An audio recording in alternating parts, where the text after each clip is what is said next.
حضور سیدی و مرشدی ضیاءالدین قطب مدینہ علیہ رحمہ، آپ نے ترکوں کے دور میں 77 سال مدینہ المنورہ میں قیام فرمایا۔ اتنا عرصہ آپ نے گزارا تو کسی نے پوچھا کہ یا سیدی یہ تو ارشاد فرمائیے کہ آپ نے مدینے والوں کو کیسا پایا، مدینے والوں کی کیسی کیفیت ہے، مدینے والے کیسے ہیں؟ تو آپ فرماتے ہیں کہ اے مدینے والوں کے بارے میں پوچھنے والے، میں تمہیں ایک ایسی بات بتاتا ہوں مدینے والوں کی، دکانداروں کی۔ میں نے دیکھا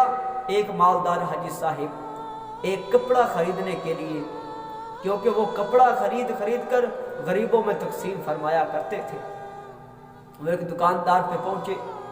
دکاندار سے کہا کہ مجھے اتنا کپڑا چاہیے۔ تو وہ دکاندار آگے سے کہنے لگے کہ حاجی صاحب کپڑا تو میرے پاس موجود ہے، آپ کی ڈیمانڈ کے مطابق، آپ کے حکم کے مطابق اتنا کپڑا میرے پاس موجود ہے،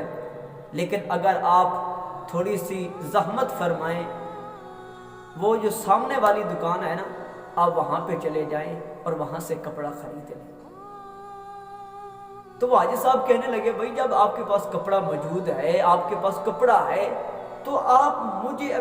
مجھ گاہک کو دوسری دکان پہ کیوں بھیجنا چاہتے ہیں؟ تو وہ آگے سے کہتے ہیں کہ حاجی صاحب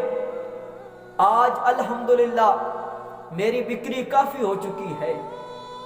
تو میں دیکھ رہا ہوں کہ میرے سامنے والے بھائی جو ہے نا، رشتہ دار نہیں ہیں، وہ سامنے والی جو دکاندار ہیں نا، آج ان کی بکری کچھ کم ہی ہوئی ہے، تو میں کہتا ہوں کہ آپ ان کے پاس چلے جائیں،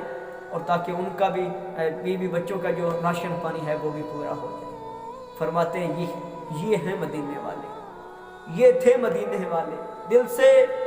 دنیا کی الفت نکالو، اس تباہی سے مولا بچا لو، مجھ کو دیوانہ اپنا بنا لو، یا نبی تاجدار مدینہ۔